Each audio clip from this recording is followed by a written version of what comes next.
Oke, baik. Bismillahirrahmanirrahim. Assalamualaikum warahmatullahi wabarakatuh.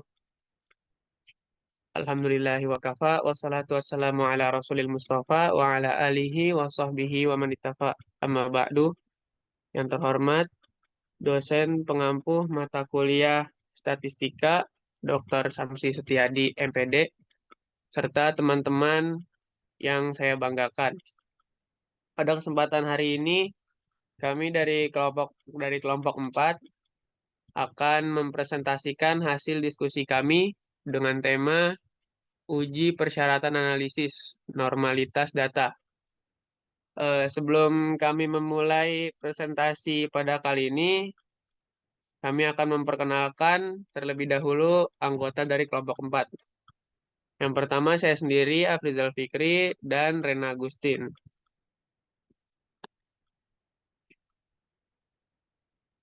Eh,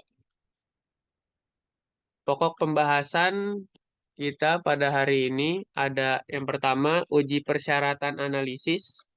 Yang kedua, normalitas data. Yang ketiga, macam-macam metode uji normalitas data, Lilliefors dan KS sampel. Yang pertama ada uji persyaratan analisis. Uji persyaratan analisis adalah serangkaian prosedur yang digunakan untuk mengevaluasi asumsi-asumsi dasar yang mendasari analisis statistik yang dilakukan. Ini melibatkan memeriksa apakah data memenuhi syarat untuk digunakan dalam analisis tertentu dan apakah asumsi-asumsi statistik yang diterapkan sesuai dengan situasi yang dihadapi. Oke, berikutnya ada pengertian normalitas data. Uji normalitas data adalah pengujian yang harus dilakukan sebelum melakukan pengujian hipotesis yang bertujuan untuk data yang telah dikumpulkan berdistribusi normal atau diambil dari populasi normal. Uji statistika normalitas yang dapat digunakan diantaranya chi-square, Kolmogorov-Smirnov, Lilliefors, Shapira-Wilk, dan Jacqui-Berra. Oke, baik. Macam-macam metode uji normalitas data. Yang pertama ada Kolmogorov-Smirnov. Di sini seperti bagaimana di tabel, rumusnya menggunakan Z sama dengan XI dikurang X bar per SD. Keterangannya XI itu angka pada data, Z transformasi dari angka ke notasi pada distribusi normal, FT probabilitas kumulatif normal, FS probabilitas kumulatif empiris. Syarat-syarat Kolmogorov-Smirnov ini yang pertama itu ada data berskala interval atau rasio. Kemudian yang kedua, data tunggal atau belum dikelompokkan pada tabel distribusi frekuensi. Yang ketiga, dapat untuk N besar maupun N kecil. Berikutnya, signifikansi Kolmogorov-Smirnov. Signifikansi uji nilai FT dikurang FS terbesar dibandingkan dengan nilai tabel Kolmogorov-Smirnov. Jika nilai FT dikurang FS terbesar lebih kecil nilai tabel Kolmogorov-Smirnov, maka HO diterima, HA ditolak. Jika nilai FT dikurang FS terbesar lebih besar nilai tabel Kolmogorov-Smirnov, maka HO ditolak, HA diterima. Oke, di sini ada contoh kasus. Berikutnya ada contoh kasus. Eh, di sini ada suatu penelitian tentang berat badan mahasiswa yang mengikuti pelatihan kebugaran fisik atau jasmani. Dengan sampel sebanyak 27 orang diambil secara random. Didapatkan data sebagai berikut. 78, 78, 95, dan seterusnya. Selidikilah dengan A sama dengan A di sini tuh alfa, A-nya 5%. Apakah data tersebut di atas diambil dari populasi yang berdistribusi normal? Oke, penyelesaiannya. Yang pertama kita cari hipotesisnya dulu. HO, populasi berat badan mahasiswa berdistribusi normal. Di sini typo harusnya HA. HA itu populasi berat badan mahasiswa tidak berdistribusi normal.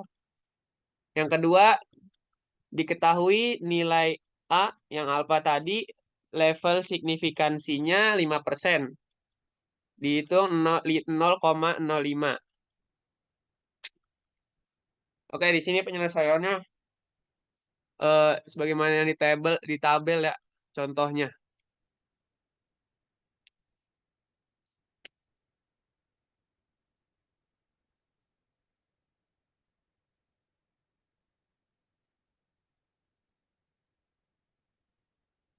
Oke, dari tabel di atas tadi diketahui DF tidak diperlukan. Yang kedua, kuantil penguji Kolmogorov alfanya 0,05, kemudian N-nya itu tadi yang pesertanya ada 27, yaitu jadi 0,254. Tabel Kolmogorov-Smirnov. Yang ketiga, dengan rumus penolakan menggunakan rumus 0,1440 lebih kecil dari 0,2540. Berarti HO diterima dan HA ditolak. Jadi kesimpulannya populasi tinggi badan mahasiswa berdistribusi normal yang alfa itu 0,05. Oke, baik. Berikutnya metode Lilliefors yang akan dijelaskan oleh Rena Agustin. Kepadanya saya silakan. Terima kasih moderator yang telah mempersilahkan saya. Di sini saya akan menjelaskan tentang metode Lilliefors. Metode Lilliefors ini menggunakan data dasar yang belum diolah dalam tabel distribusi frekuensi. Data ini ditransformasikan dalam nilai Z untuk dapat dihitung luasan kurva normal sebagai probabilitas kumulatif normal. Probabilitas tersebut dicari bedanya dengan probabilitas kumulatif empiris. Beda terbesar dibanding dengan tabel Lilliefors. Lanjut.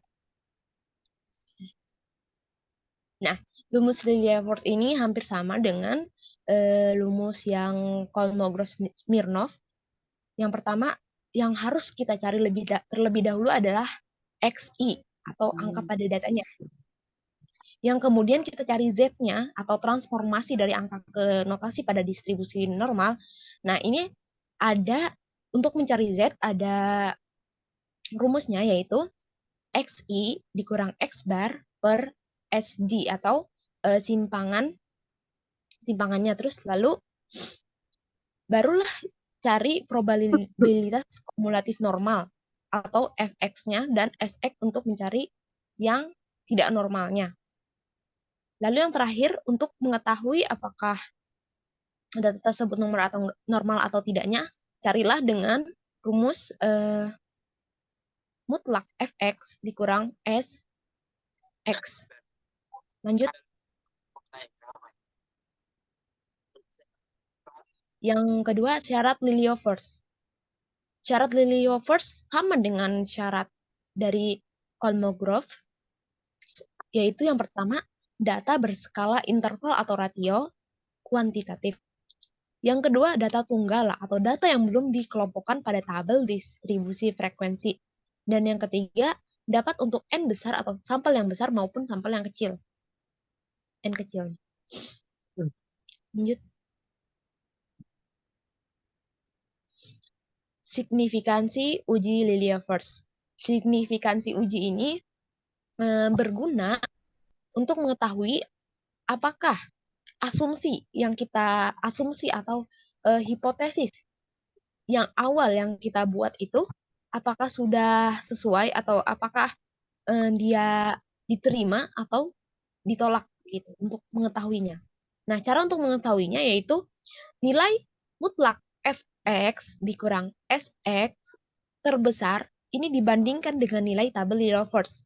Nah, jika setelah dibandingkan nilai mutlak fx-nya fx kurang sx-nya terbesar lebih kecil dari tabel Lilia-Verse. Jadi nilai mutlak fx dan fx kurang sx yang terbesar. Nanti itu kan di tabel tuh yang tadi ada beberapa 1 sampai 10 misalkan. Nah, di antara 1 sampai 10 itu mana sih dari nilai yang di bagian kolom fx mutlak fx kurang sx yang terbesar tuh yang mana dan dibandingkan dengan tabel Lilia-Verse. Maka jika nilai yang terbesar itu lebih kecil dari tabel Lilia-Verse, maka HO atau hipotesis yang pertama atau hipotesis yang menyatakan bahwa data tersebut normal itu diterima dan yang HA ditolak. Dan sebaliknya, jika nilai mutlak fx dikurang sx terbesar lebih besar dari tabel Lilia-Verse, maka HO ditolak dan HA diterima. Lanjut. Nah, contohnya adalah berdasarkan pada data statistik dari 18 mahasiswa, didapatkan data sebagai berikut. Data ini adalah data ujian.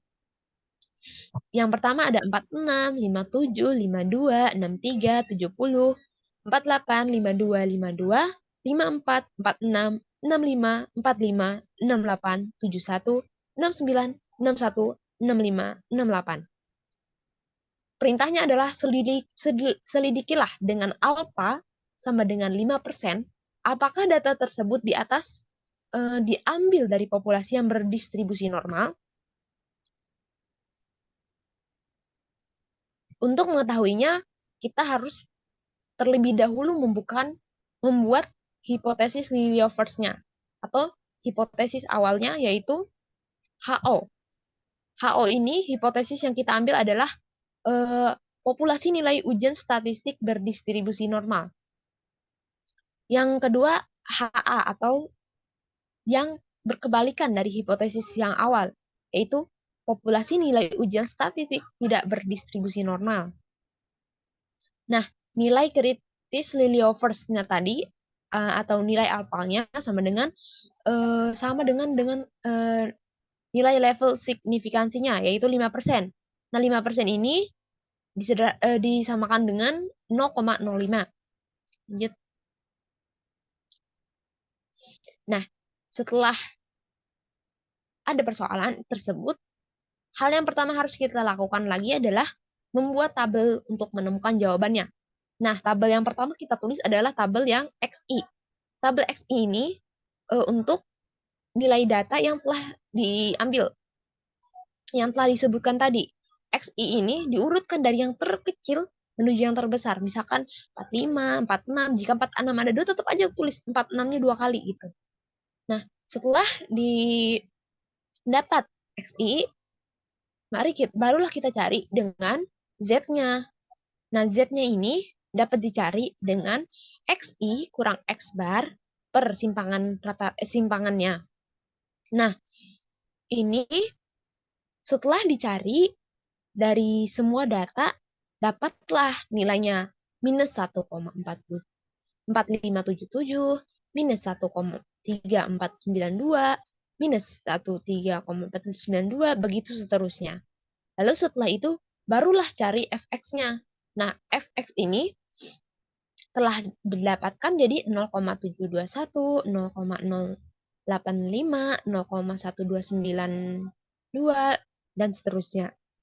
Sama dengan SX-nya yaitu 0,556 dan seterusnya. Lalu mutlaknya Fx kurang Sx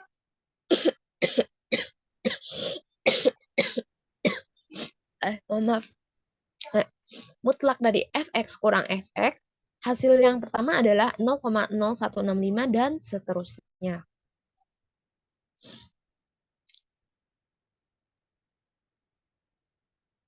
Nah, dari nilai tersebut, nilai cantilevers untuk alfa 0,05 dengan N atau sampel 18 yaitu 0,2000.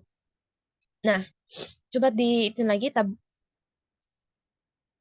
Nah, pada tabel Liliovers, daerah penolakannya jadinya menggunakan rumus mutlak Fx kurang Sx, berarti HO diterima dan HA ditolak. Hal ini bisa terjadi karena nilai mutlak dari yang terbesar dari Fx kurang Sx yaitu 1469 lebih kecil dibandingkan dengan tabel Liliovers pada lampiran. Sehingga HO-nya diterima dan HA ditolak. Jadi, populasi nilai ujian statistik pada soalan tadi berdistribusi normal. Oke, selesai. Untuk lebih memahami materi dari tabel data Liliovers ini, saya dan rekan saya telah menyiapkan sebuah video pembahasan lebih mendalam lagi mengenai Liliovers ini. Karena kalau misalkan dicari satu persatu dengan PPT gitu, dibuat PPT bakalan sampai panjang gitu PPT-nya. Jadi lebih untuk ringkasnya dibuatlah video, disajikanlah video ini gitu. Ya udah, moderator tolong ditampilkan.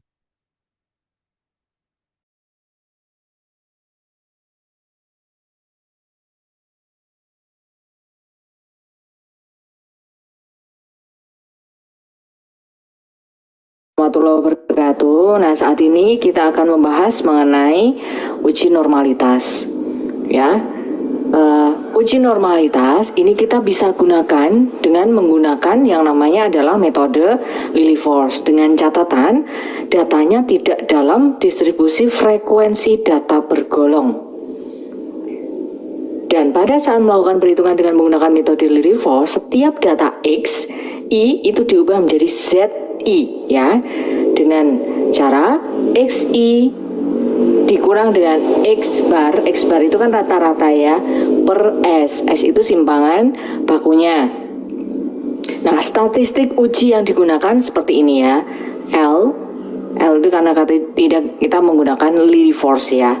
Jadi maksimum dari FZI min SZI. Dengan daerah kritisnya adalah L, di mana L-nya lebih dari L alfa, dan di situ ada N-nya adalah ukuran sampelnya. Nah, sekarang kita langsung saja ke contohnya. Di sini ada suatu contoh bahwa sebuah sampel berukuran 7 diambil secara random dari suatu populasi. Nah, ketujuh sampel itu adalah mulai dari 5, 7, 4 dan seterusnya, ada 7 ya sampelnya. Alfa yang diambil adalah 5%. Nah, ujilah hipotesis yang mengatakan bahwa sampel tersebut berasal dari populasi berdistribusi normal. Oke, nah sekarang kita coba untuk membahas ya. Nah, sekarang kita coba untuk bahas ya. Tadi diketahui bahwa sampel berukuran 7 ya. Jadi ada 7 sampel yang diambil secara random dari suatu populasi. Alfanya sudah diketahui. Kemudian kita diminta untuk menguji hipotesis bahwa sampel berasal dari distribusi normal. Nah, untuk menguji hipotesis tersebut, kalian harus ingat prosedur uji hipotesis kemarin ya. Yang pertama adalah menentukan hipotesisnya terlebih dahulu. Nah, di sini H0-nya adalah sampel berasal dari populasi berdistribusi normal. Berasal dari populasi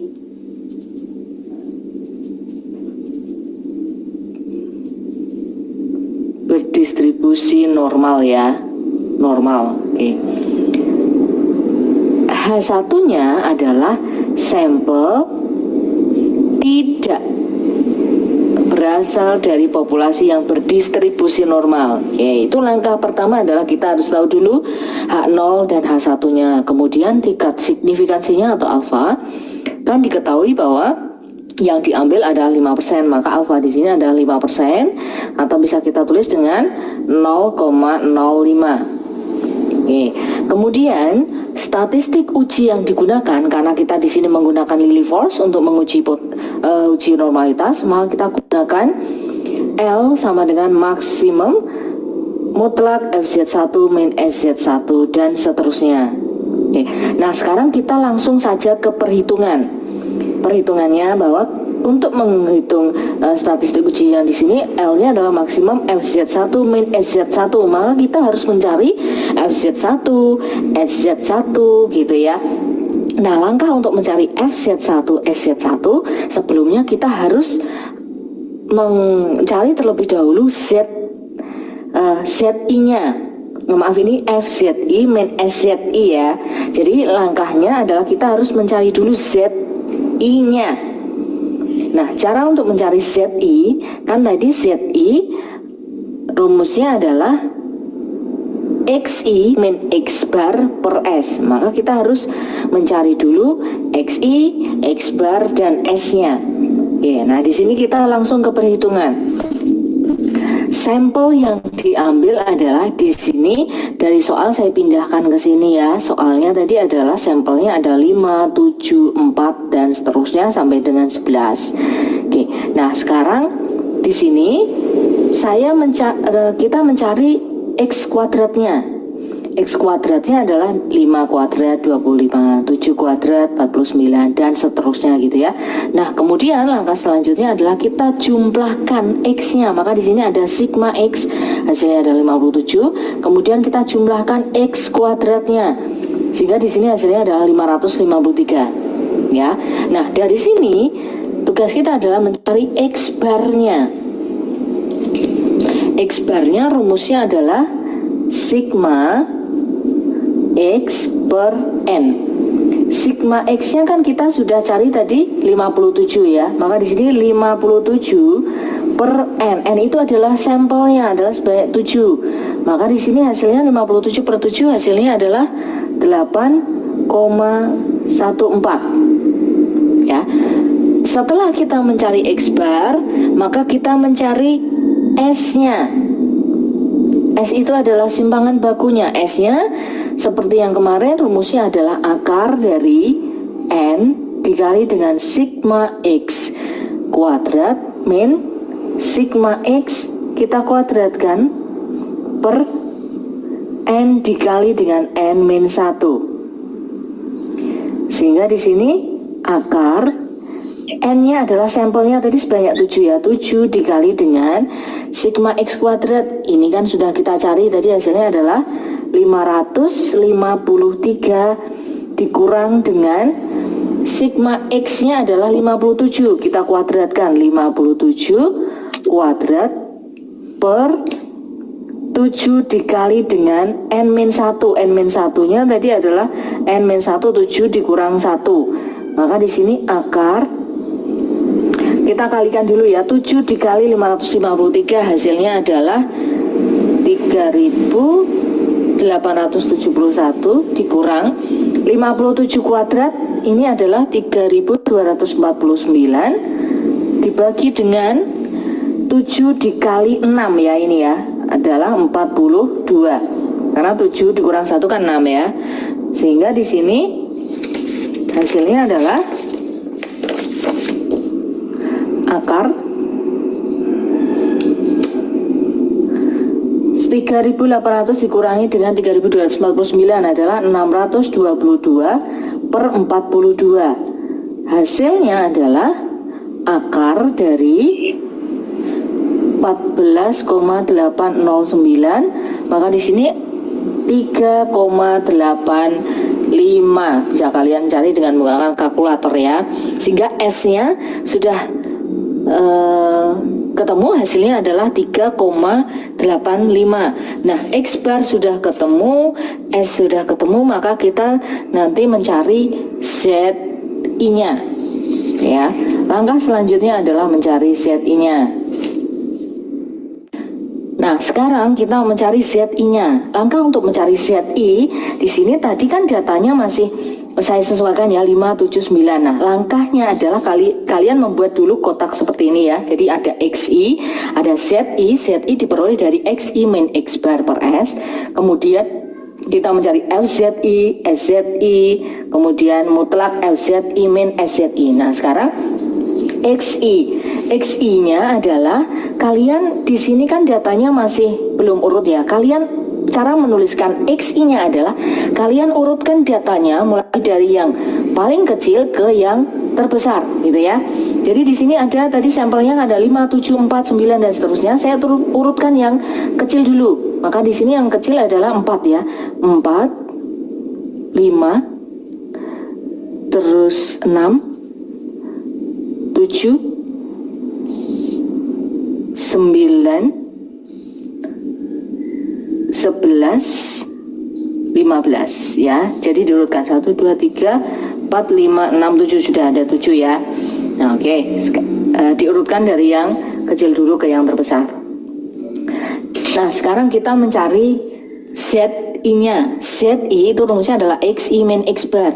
XI-nya kan 4 ya. Ini ya, kita sesuaikan di sini 4 dikurang dengan X bar. Tadi kan kita sudah cari X barnya, rata-ratanya hasilnya adalah 8,14, maka dikurangi dengan 8,14 per S-nya tadi sudah kita hitung, hasilnya adalah 3,85. Nah, ini kita hitung hasilnya adalah negatif 1,07 ya.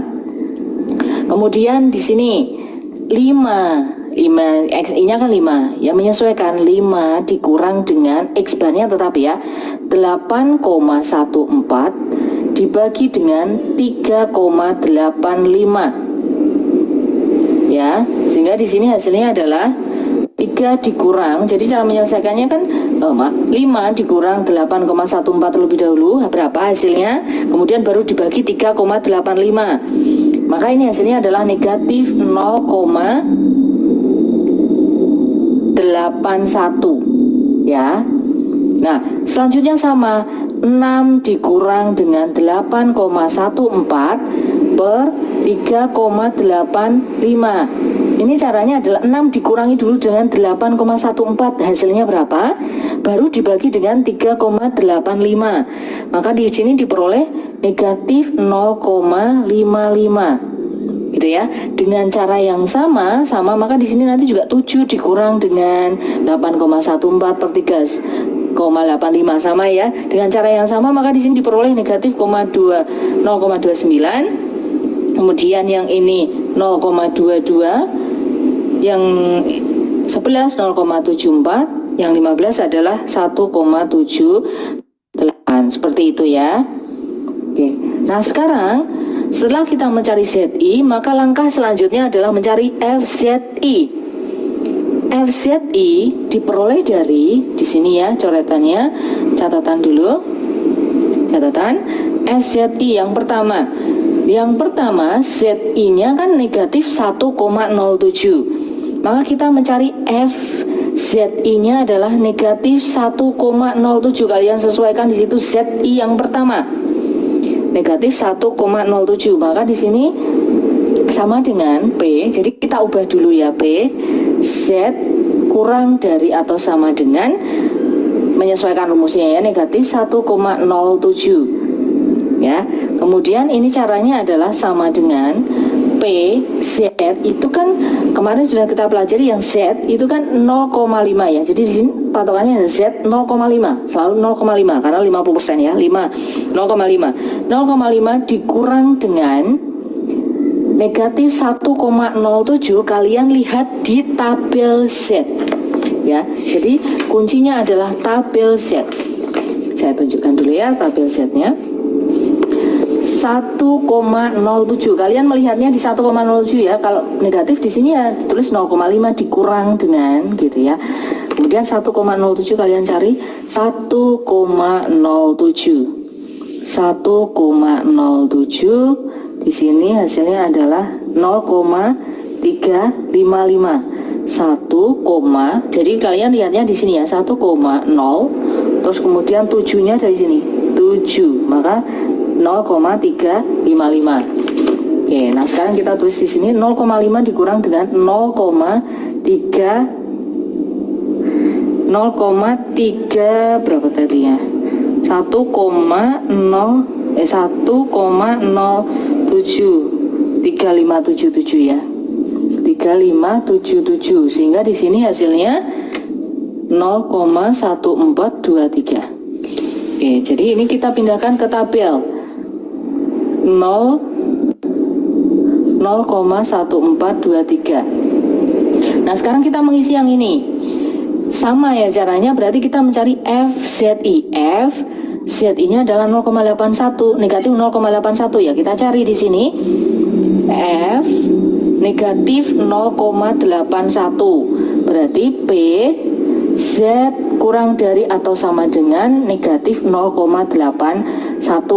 Nah, di sini pasti selalu 0,5 dikurang karena negatif ya 0,81. Nah, kita cari di tabel Z 0,81. 0,8 kalian cari dulu di sini ya 0,8, kemudian tarik ke sini cari yang satu ini ya, betul ya. Maka di sini hasilnya adalah 0,2910 0,2910 sehingga hasilnya adalah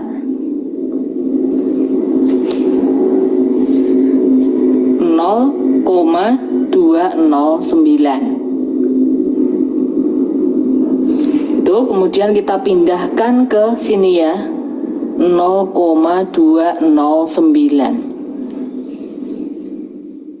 Nah, sekarang dengan cara yang sama maka di sini diperoleh 0,2912, yang negatif 0,29 juga 0,3859. Nah, kalau ini tadi kan negatif. Nah, sekarang bagaimana dengan yang positif? Sama ya, sama.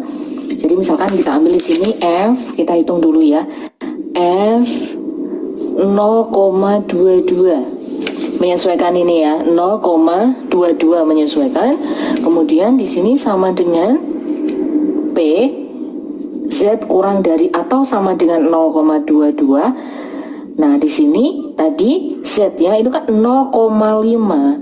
Karena di sini positif, maka ditambah dengan, nah kita lihat dulu 0,22 di tabel Z ya, Nah, 0,22 kita ambil dari tabel Z ya. Kita bisa lihat di tabel Z 0,22 di sini 0,0871 ya. Maka kita tuliskan ditambah dengan 0,0871 sehingga di sini hasilnya adalah 0,5871. Nah, kita pindahkan ke dalam tabel 0,5871.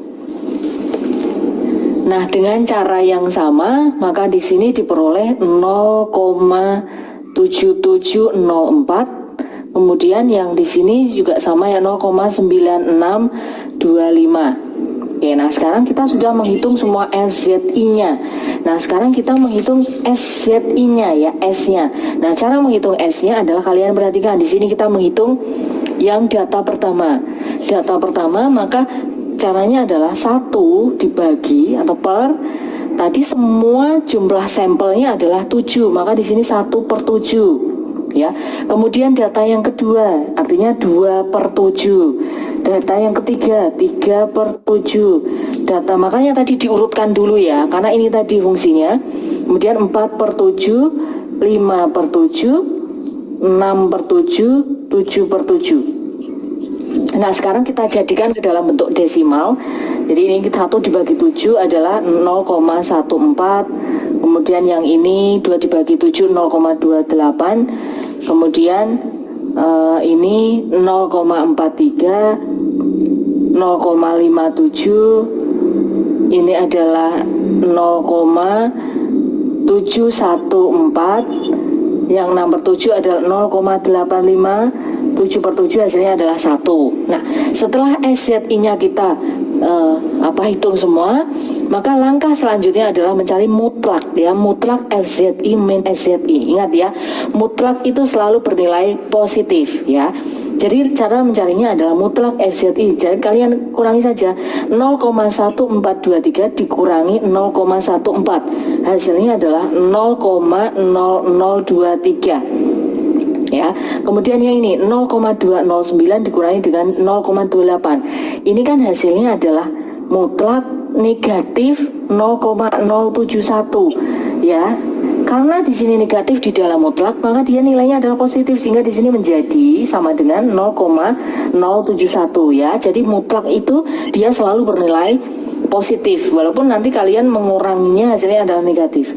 Ya, sehingga di sini 0,291 dikurangi 0,43. Ini nanti kan hasilnya negatif, karena di dalam mutlak maka dia hasilnya adalah positif 0,1388. Kemudian yang ini hasilnya adalah 0,1841. Yang ini hasilnya adalah 0,1269. Kemudian selanjutnya 0,0796, kalian kurangi yang 0,92625 dikurangi 1 gitu ya, hasilnya adalah 0,0375.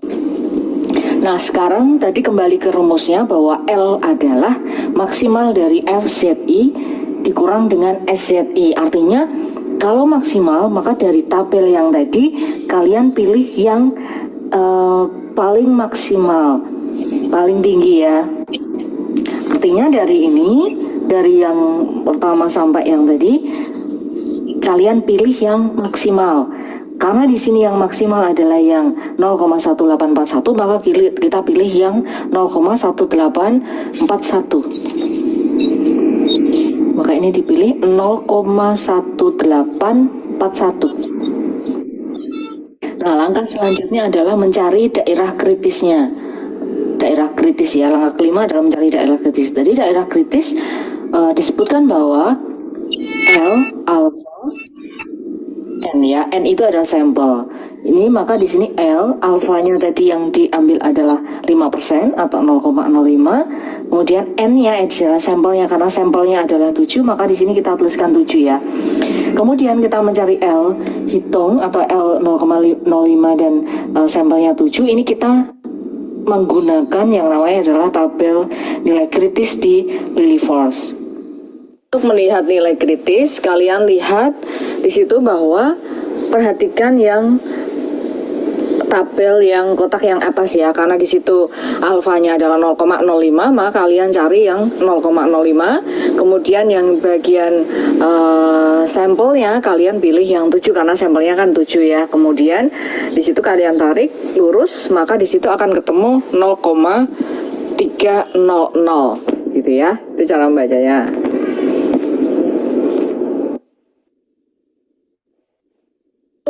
Ini cerita hari rayaku. Semua berkumpul di rumah penuh kehangatan. Nah, setelah kita lihat di tabel Lilliefors, nilai kritisnya di sini adalah 0,300 ya.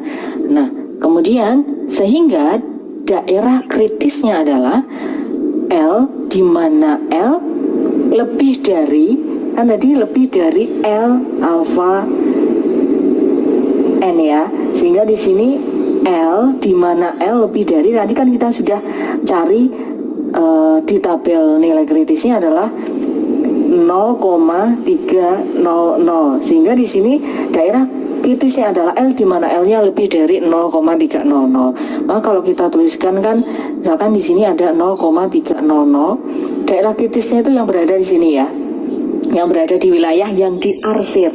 Nah, sekarang kita coba cek hitung cek di L hitungnya yang tadi. Nah, sekarang kita coba cek di L hitungnya. L hitung yang tadi sudah kita cari kan, yang menggunakan tabel tadi yang dipilih maksimum tadi, itu L hitung ya namanya. Ini L hitung. L hitung tadi hasilnya adalah 0,1841. Maka 0,1841 kita cek apakah 0,181 itu masuk dalam wilayah yang diarsir atau yang tidak. 0,1841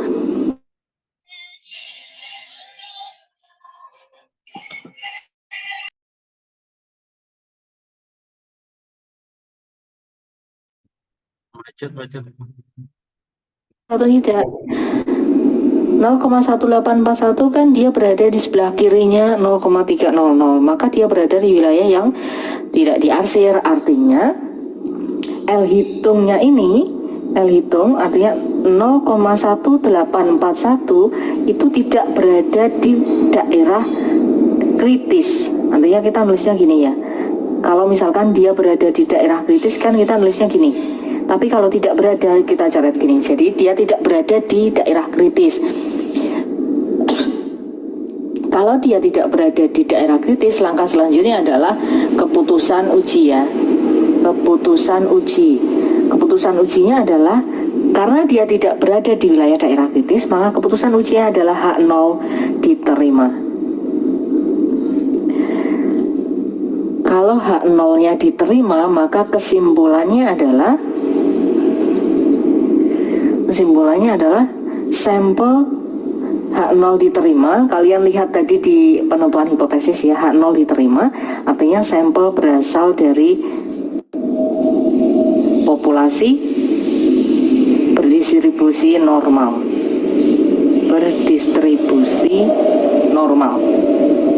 Gitu ya. Itu adalah langkah-langkah kita menentukan uji normalitas. In big time cryptocurrency, it's real.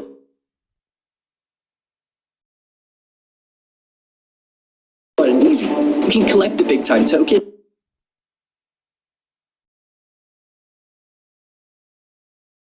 Assalamualaikum warahmatullahi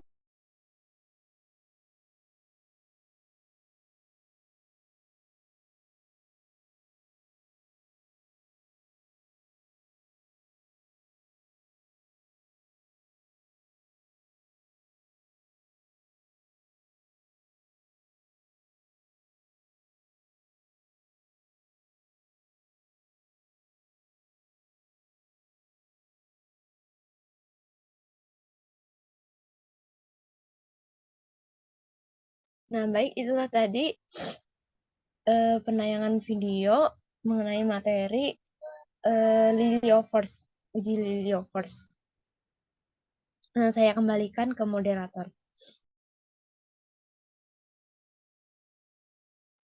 Oke, baik. Terima kasih Rena atas pemaparannya. Dan mudah-mudahan teman-teman semua bisa memahami dari video yang tadi kita tayangkan. Mohon maaf agak lama videonya. Oke, berikutnya kita masuk ke sesi tanya jawab dan berdiskusi. Dari teman-teman dipersilakan jika ada yang ingin didiskusikan atau ada yang ingin ditanyakan.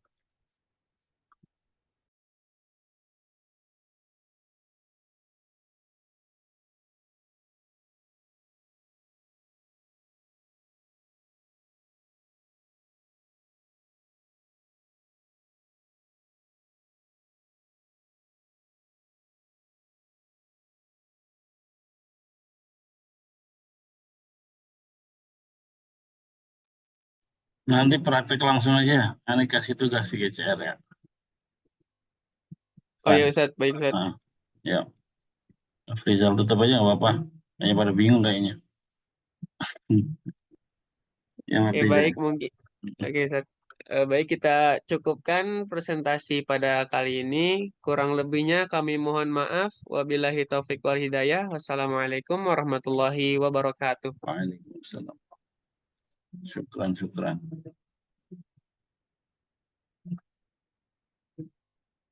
Izin.